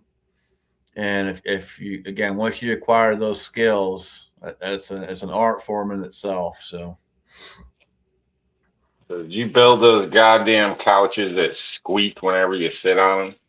No. Like I fixed the I used to fix the goddamn couches that would fucking squeak on you. God damn. Yeah, no, I went to for those that don't know, and I've probably mentioned this before on chats, but back in the day, I went to college for upholstery and furniture repair. So I have a background in woodworking and furniture repair, and so yeah, I pretty much anytime I need to fix something around the house or do anything that's woodworking wise, I pretty much do it myself. I've been doing that stuff for many years. I haven't done the upholstery stuff in quite a long time. The last time I did an upholstery job was probably 2006. And not because I don't like doing it. I enjoy the upholstery stuff. It's just that the market kind of fell to the wayside as far as that goes. Back when I first got into it, the market wasn't terrible, but a lot of it was insurance based. And the company that I worked for at the time back home, I pretty much had to tell my boss to go shove it up his ass because he was playing the insurance game and I wasn't playing that game. He wanted me to fix things in ways that they shouldn't be fixed. So they'd be broken 6 months and come back. And I'm not that guy. You asked me to fix something, I'm going to fix it. I'm not going to fix it where it's coming back in 6 months. So I told him to shove it up his ass, and that was that. Yeah. So if you guys ever have any kind of woodworking questions or upholstery questions or whatever, you can always ask me those too. It's not just guns. I have a lot of knowledge on a lot of stuff. So what's the deal? Well, do you know about this episode of this whole house? What's that, Rob? Do you know the deal with the furniture market? Because I assume there's got to be something with that because a lot of these places that open up that I see, it looks like they're ordering this shit from China. $500 shit. They're throwing a $2,000 price tag on it. Yeah, so Yeah. that's also a big part of the problem is so a lot of the newer stuff that you're seeing out in the market is either from China, Taiwan, or somewhere along those lines.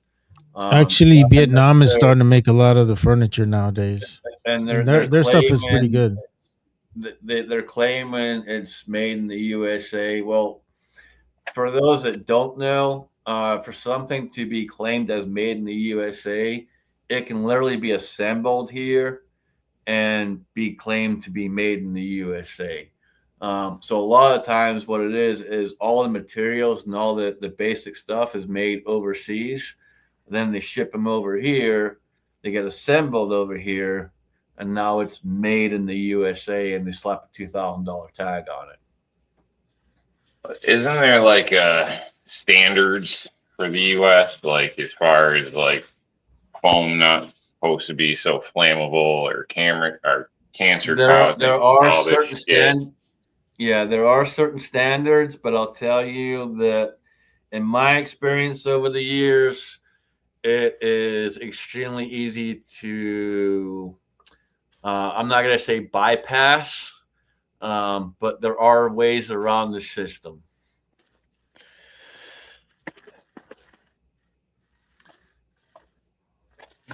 Any idea of a good manufacturer for furniture in case any of our people out there want to buy some quality instead of overpriced? I mean, honestly, if you're looking for quality furniture, I'm going to go tell you to go find you an Amish person. I'll be straight up with you. You're going to pay a little more for it, but the Amish know how to make furniture. Yep. Agreed.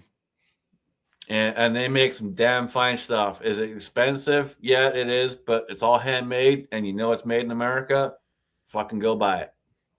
They say it's handmade, but then you see them on there using a damn power tool, and you call the number, and guess what? They answer the phone. I don't know, man. Hey, well, come on, man. I'll give. They're on a tight budget deadline. I'm not gonna knock. I'm not gonna knock the Amish for using power tools if they gotta use power tools. I'm not gonna knock them for that one. I'm not gonna knock them either. You know, well, I know there's a difference. What is it, Mennonite or something, and then Amish or some shit like that, right. where one of them can use the stuff. But yeah, there's different segments of them, but at the same time, even if they're using power tools, I'm not gonna knock them. They make quality shit. So if you know they hide under that, right? If you want quality furniture, go find you an Amish store and buy Amish furniture. You'll be happy with it. It's a lot better quality. Yeah, actually, that's what. Go ahead. That's sorry, Rob. That's our bed is actually Amish, and damn, it's nice. It's super solid, looks beautiful, and that was kind of a wedding gift to my wife. So, that was it pricey? Yes, but is it going to last forever versus all this other IKEA crap and all that other shit? Yeah, all that stuff's going to be in a wood pile and burnt way before this stuff is. Yeah, my only experiences was like their sheds, garages, things like that. Whereas come back later, well after they were put in or whatnot and made repairs or done stuff. But I would say the quality is there. I think people kind of oversell it. Like, they usually build things what you'd be considered right. So, but that's what everybody should do.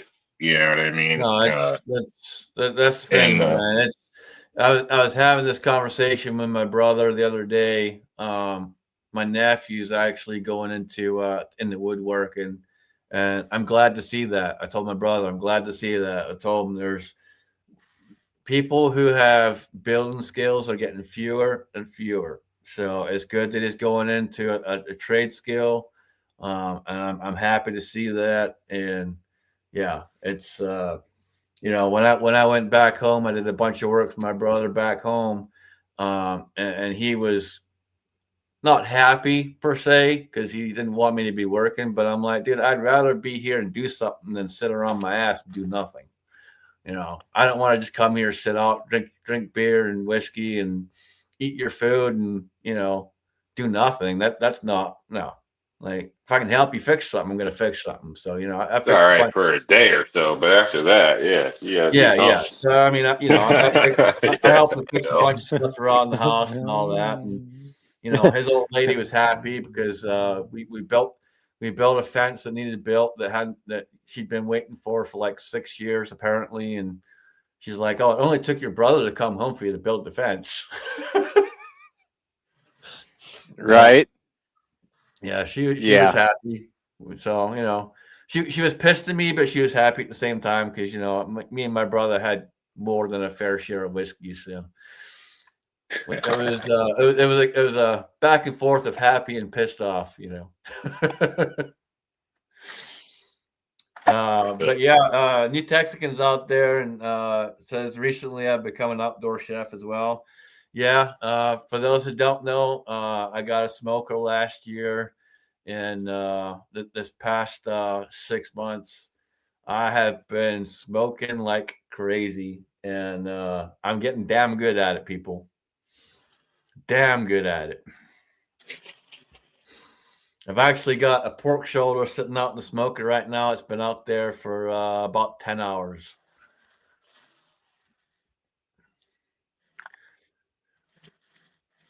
We'll be going and grab that here.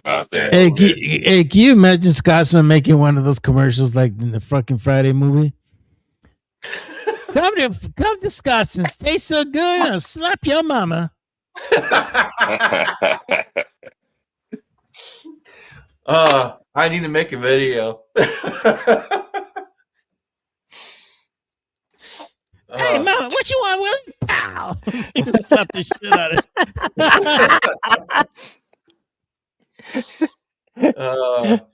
it. Might want to find a stand-in and not your real mom. Oh shit, man! I'm telling you, man, they don't make movies like that no more.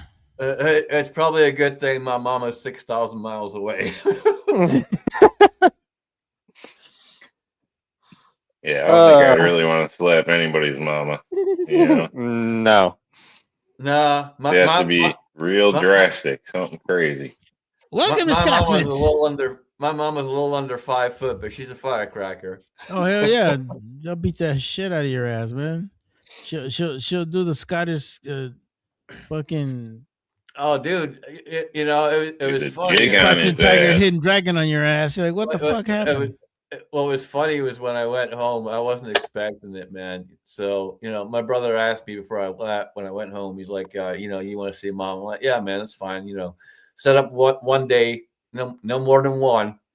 That's plenty. And date with your ex.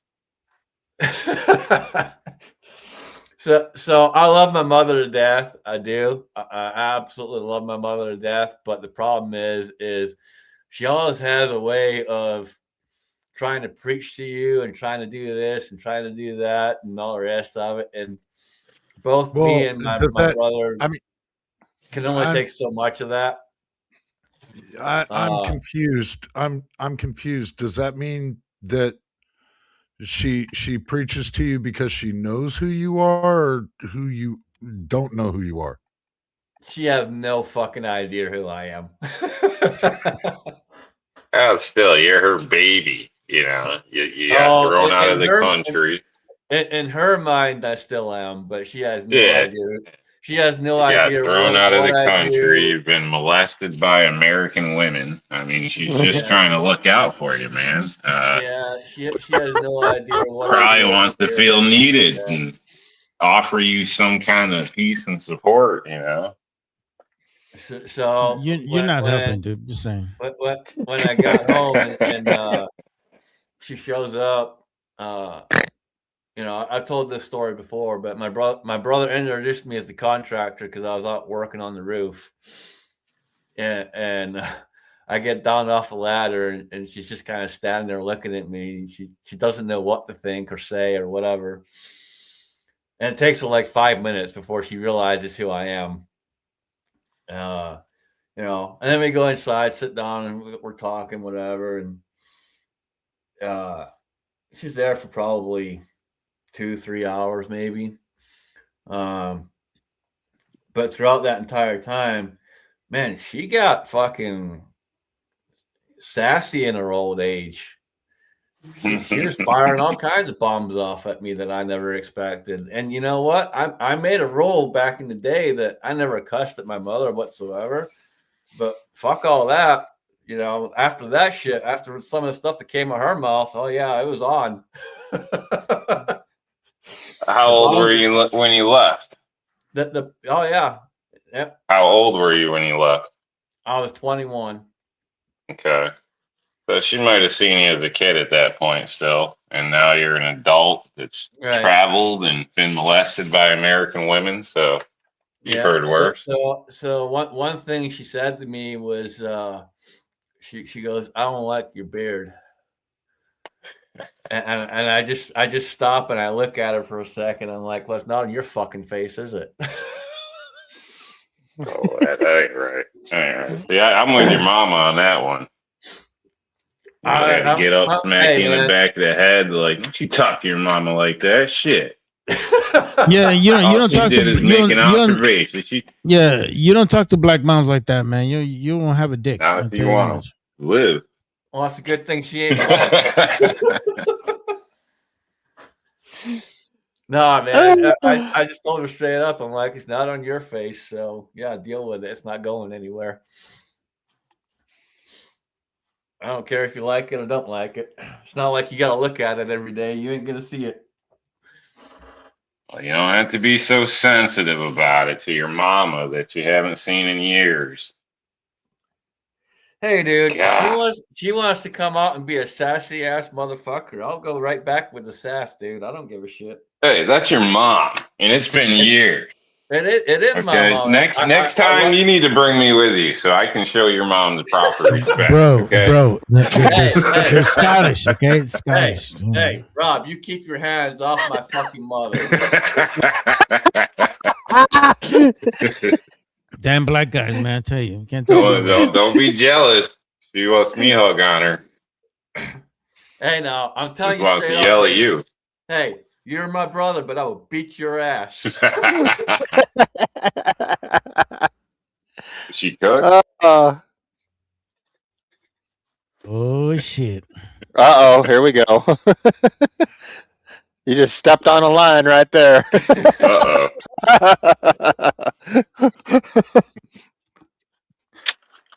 No, I love my mother to death, man. I do. There's nothing I wouldn't do for my mama, but yeah, she's gotten sassy in her old age, dude. And you know, hey, she's not afraid to throw it out. Hell, I'm not afraid to throw it back either. So.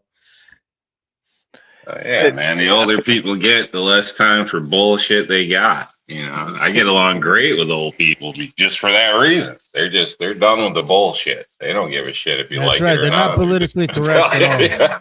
Yep. They're like little drunk people. That's all they are. Yeah. Like, they perfect. Truly don't care. He's still someone that kind of falls in the realm of believing a lot of the bullshit, unfortunately. But she's definitely sassy. Definitely sassy. So, in short, you're saying your mom is good in short bursts, then? Yeah, dude, I can stand her for a couple of hours. That's it, man. Okay. I love her to death, but I can only stand her for a couple of hours. Well, how's she cook, man? I don't know. You don't know? She didn't cook for you when you were growing up? Dude, no, my supposed father did all the cooking back in the day. We would like to schedule for We like to And end yes, it right folks, here because I always say my supposed father. I don't believe he was my father. I'm just telling you straight up. I believe. oh I think my shit! Can you mom. imagine that they had I a think my Scottish? mama slept with the postman. So I'm just telling Oh, you can you straight up. imagine if they had a fucking Scottish Maury fucking show? In the case of little Justin. Starting to understand why they kicked his ass out. But go ahead, Scotsman. Go ahead. Oh, they kicked my ass out. No, man. I left the house when I was 16. I went straight to college. I said, "Fuck all this bullshit. I'm out." Wait a minute, you're 16. You went to college? Yeah, man. I went straight into college at 16. Went into trades. And that's why I say it's good that my nephew's getting into trades, man. Because it's, if it wasn't for the trades, I wouldn't have had some of the opportunities I had out here. I had some opportunities out here just because of all the trade work I've done over the years.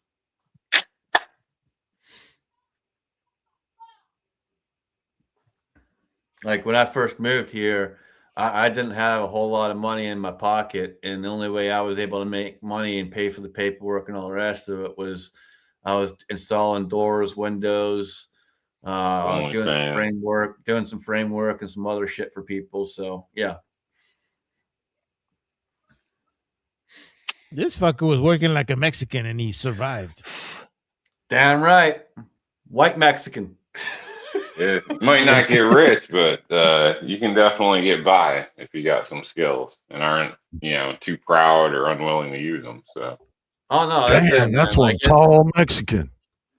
Yeah, I wasn't making a shit ton of money, but I made enough to pay for all my paperwork and get by, man. Hey, amigo, you should join the basketball team. The only reason why he was getting the jobs is because his legs were so long he could run up to the trucks before they got into the Home Depot parking lot.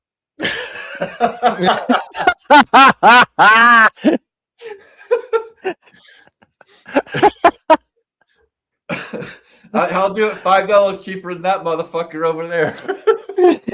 Hey, plus a case of Corona. He didn't even have to jump the tailgate. He could just swing. He could just jump into the back of the pickup. It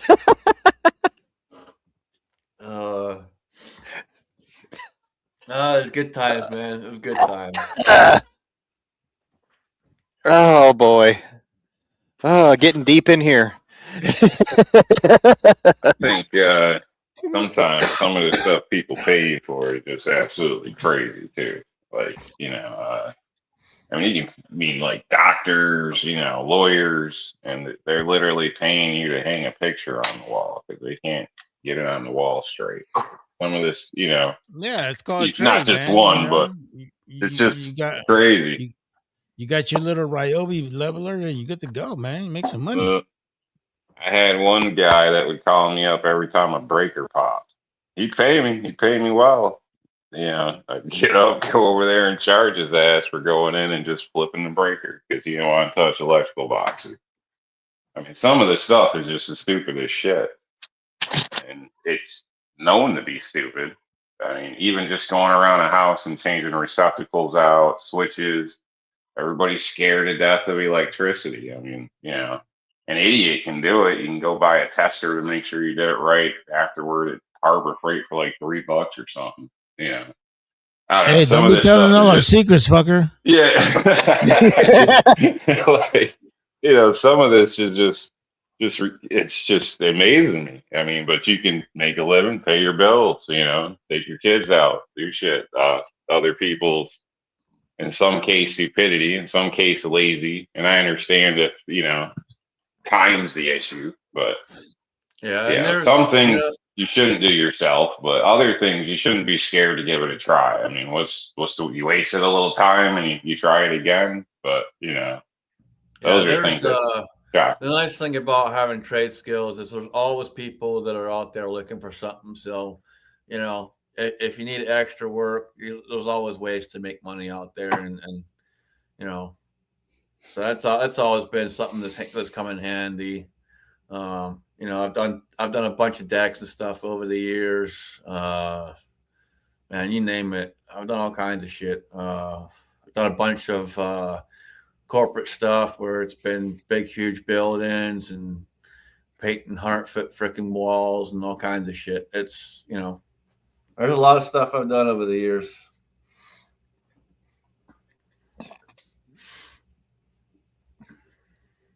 Well, and that's the thing, like electricity, like what you guys were talking about. My brother's a journeyman electrician, and I'm not the biggest fan of electricity, but at the same time, he just showed me a couple of things. He says, just go to your breaker, do this, and he says you can wire if you got a decent pair of wire strippers, and you've got a couple regular tools, just for the average Joe. Now, I'm not talking about buying like Klein or, any of these high dollar tools, but he says if you got a couple of tools and you need to put in an outlet or something or run a switch or something like that, he says this is what you do. And I learned a lot from my brother just from hanging around him, just from stuff that he did at his house when he moved in. And I pretty much wired the whole bunker just out of the stuff that he showed me and putting in breakers into the panel and everything. And, obviously I had him come over and check everything, make sure everything was good before I fired everything up. But it's just amazing how much you can pick up when you got somebody good you can learn from on all that stuff. And especially on the safety part, just making sure that everything's just off, or and not try to zap yourself, because I've done that enough with 12 volts and that sucks bad enough. Oh yeah, no, that's one thing I don't mess with. I'll do basic electrical here and there, but I really don't touch like doing full wiring jobs, stuff like that. No, that's not me. I'm not touching that. I'll cut walls open all day long and rebuild shit and all that for you, but I'm not gonna sit there and wire a house for you. That's not me. I'll do lights and stuff like that, but I don't do full on wiring jobs. That's not gonna happen.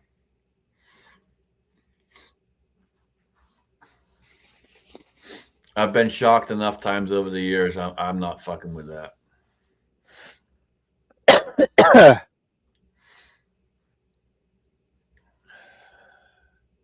All right. Well, we're getting on that time of the hour, so we'll start going through the room. Pat, we'll start with you, man. What you got going on? Just been super busy with cattle, and doing service work on tractors and stuff. Getting ready for spring planting, spring spraying, all that stuff. So I got a bunch of stuff in the shop, just maintenance, service work, trying to clean lots, and spreading Mother Nature's fertilizer from the cows out on the fields right now. So yeah, that's pretty much my life right at the moment. Just especially the cattle, man. That's just, it eats up so much of my time. But I'll tell you what, I wouldn't have it any other way, because I'm my own boss. So set my own hours. They may be long hours, but at the end of the day, it's mine. So No, that's awesome, man. That's good. I'm glad that things are going well for you and that you're able to be your own boss, man. It's always good when you can do that.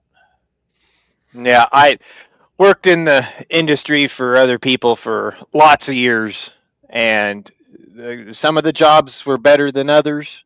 Don't get me wrong, but having to mess with the general public, especially when you got to mess with a lot of them, I just like Rob and some of the other guys on this panel. It's you got a lot of good people out there. Don't get me wrong, but man, you sure do run into some dickheads out there, and it's just like nothing you can do to satisfy them. So, and I had a couple of those when I was working. It was just like, you know what?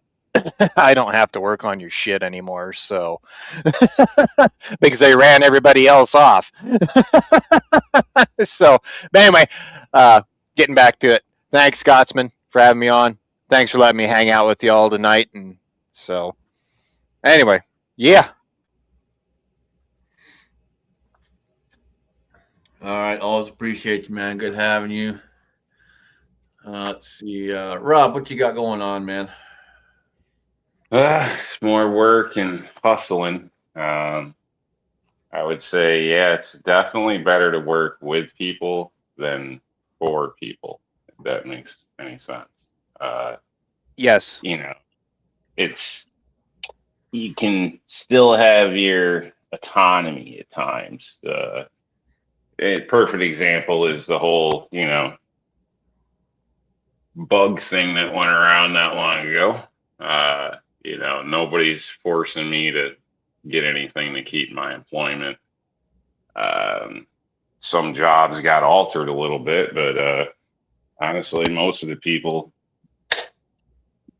yeah, kind of had the opinion that we had with it, so didn't really care. But anyway, it's just nice to be able to say no, to walk away, to be, some jobs just aren't worth the problem. They really aren't. Yep. Yep. And if you're not the kiss ass type person, entrepreneurship's probably the way to go. Granted, you still have a boss. I have like dozens of bosses. They're all my customers, but it's a lot different of a relationship than, the typical reindeer game bullshit at a company. So, 100%. Right. I run Yeah. I run into bullshit. I run into bullshit all the time, man, because I'm not a kiss ass type, and my boss knows that, and me and my boss get into it all the fucking time because he knows I don't kiss ass. So, or you're not in a clique because you don't go to the bar every payday because you got a family and wife or kids at home. You know what I mean? Like you got shit to do, not go blow all your money. But right. and you don't get the good jobs or this and that. It's a lot of places are all kind of, that's all that job political shit. That's, it is a big part of if you're working for somebody else. Honestly, whether we like it or not, if your, boss doesn't care for you or if you don't fit some boxes, then you're not going to get chosen or whatever the case is. So it's just the way life is in some cases. So, but yeah, if you want to just get judged by your work and not whose ass you kiss, then, trades are not a bad way to go.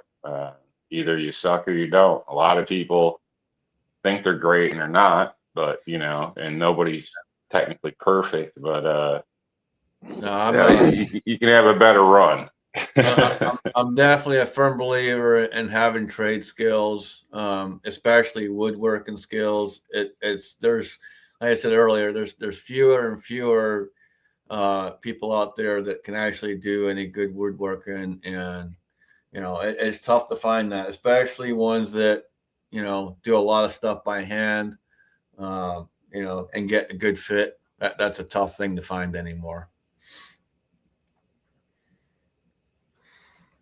But always appreciate you being here, man.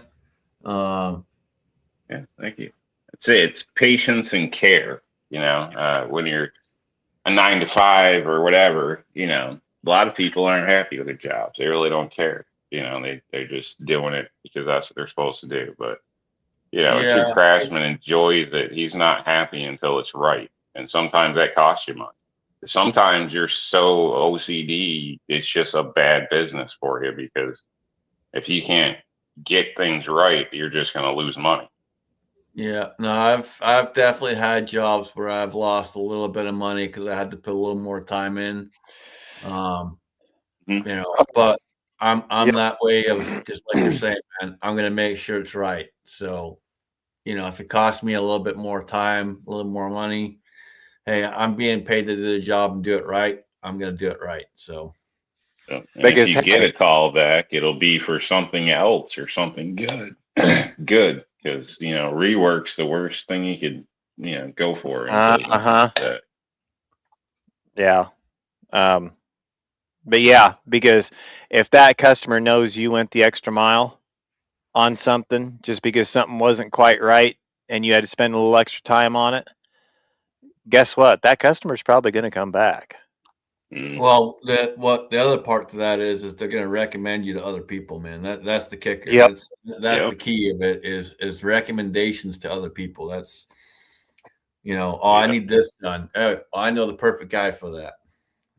That's where spending that little bit of extra time and that little extra money, it comes into play. Yep.